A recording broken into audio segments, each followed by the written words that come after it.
একজন আমাকে কমেন্ট করছেন যে ভাই আমি হাই লেভেল ফটোগ্রাফির জন্য কোন লেন্সটা নিব, 75-300 না 250-55-250, এই দুইটা লেন্সের মধ্যে কোনটা নিব। তো আমি মূলত আসলে ফেস নিয়ে ভিডিও করার ইচ্ছা ছিল, বাট অন্যদিন করে নেব। বাট আজকে আপনাদেরকে কিছু আমি বিষয় বুঝিয়ে দেবো যে ভাই কোন লেন্সটা আপনি নেবেন, নিলে আপনার জন্য ভালো হবে অ্যান্ড ওইটা দিয়ে আপনি সকল কাজ করতে পারেন। ওকে, আগে বুঝতে হবে 75-250 অ্যান্ড 75-300 অ্যান্ড 55-250 এই দুইটা লেন্সের মধ্যে পার্থক্য। দেখেন দুইটাই কিন্তু জুম লেন্স, জুম লেন্স হিসেবে দুইটাই কাজ করে। আপনার 75-300 এটাই জুম লেন্স কাজ করে, আপনার 55-250 দুইটাই কিন্তু জুম লেন্স হিসেবে কাজ করে, বা আমরা জুম লেন্স হিসাবে নেই। তো দেখা গেছে ভাই যদি আপনি 75-300 কিনেন তাহলে আপনি বিভিন্ন জায়গায় কিন্তু আউটডোরে ফটো তুলতে পারেন, বা আউটডোরে কিন্তু ভালো কোয়ালিটি ফটো তুলতে পারবেন।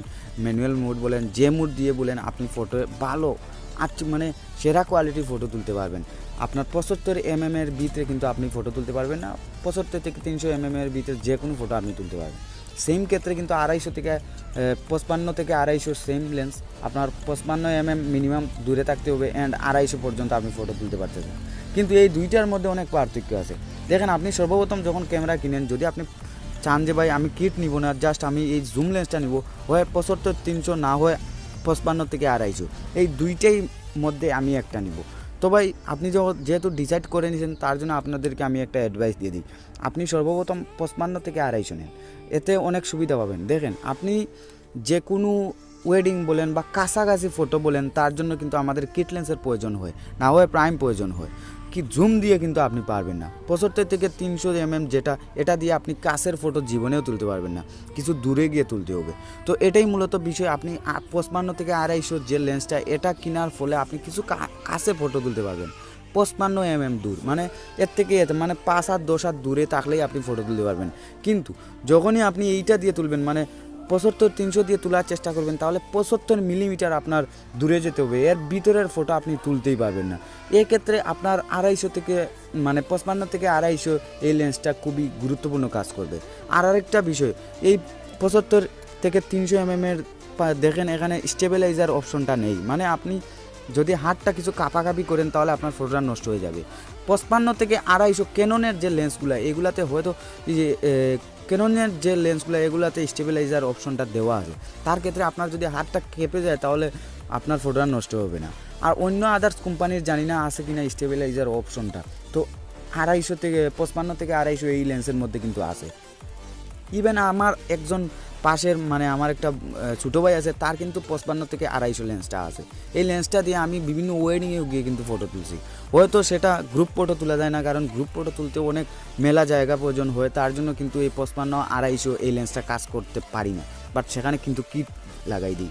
বাট যখন আমি দেখি যে সিঙ্গেল একটা শ্যুট নিব, তখন কিন্তু 55-250 সেরা একটা কোয়ালিটি ফটো দেয়। আপনারা হয়তো যদি সর্বপ্রথম ক্যামেরা কিনেন, আপনি চান যে ভাই আমি প্রথমে জুম নিব বা আউটডোরে ফটো তুলব, তাহলে আমি আপনাদেরকে রিকমেন্ডেড করব 55-250 এই লেন্সটা দিয়ে আপনি আউটডোরে ফটোগ্রাফি করতে পারবেন। ভাই হঠাৎ করে দেখবেন আপনার বাড়িতে একটা পাসপোর্ট সাইজের ফটোর প্রয়োজন, তাহলেই আপনি এটা দিয়ে তুলতে পারবেন, বাট এটা দিয়ে আপনি হয়তো নাও তুলতে পারেন। তো গাইস আপনাদেরকে আমি রিকমেন্ডেড করব 250-55 যে লেন্সটা আছে, 55-250 এই লেন্সটা আনার জন্য। সর্বপ্রথম আপনি যদি জুম হিসেবে আনতে চান, তাহলে এইটা দিয়ে আপনি আরও অনেক ভিআইপি ফটোগ্রাফি বলেন বা আপনার আউটডোর ইনডোর কিছু শ্যুট আপনি করতে পারবেন। বাট যদি আপনি 75-300 আনেন, তাহলে এটা জাস্ট আউটডোরে কাজে লাগাতে পারবেন, ইনডোরে জীবনেও পারবেন না। তো এবার আপনি ডিসাইড করেন যে ভাই আমি কোনটা নিতে পারি, আমি 75-300 নিব না 55-250 এইটা নিব। তো যদি আপনি যেইটা নিতে চান, অবশ্যই এই ভিডিওটা যদি দেখেন তাহলে আপনি বুঝতে পারবেন যে ভাই আমি ওই লেন্সটা নিব, আমি ওইগুলো কাজ করব। আপনি যতই আপনি নতুন ক্যামেরা কিনেন, আপনি 75-300 বা 55-250 আনেন, অবশ্যই আপনার ইনডোরে কিছু ফটোগ্রাফি করতে হবে বা বাইরেও কিছু করতে হবে। আপনি যে ভাই আমি জাস্ট আউটডোরে নিব, যদি আপনার কাছে কিট লেন্স থাকে তাহলে আপনি এইটা নিতে পারেন, যে ভাই আমি জাস্ট আউটডোরে এটা ব্যবহার করব অ্যান্ড ইনডোরে কিট লেন্স বা প্রাইমটা ব্যবহার করব, তাহলে আপনি এটা নিতে পারেন।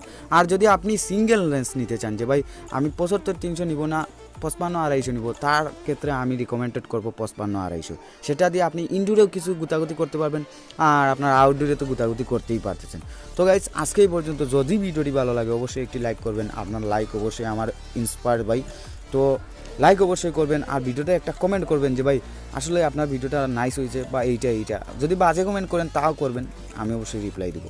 থ্যাংকস ফর ওয়াচিং, কথা হাফেজ, দেখা হবে নতুন কিছু নিয়ে। আর যদি এরকম টপিক পেতে চান তাহলে চ্যানেলটি সাবস্ক্রাইব করে রাখতে পারেন।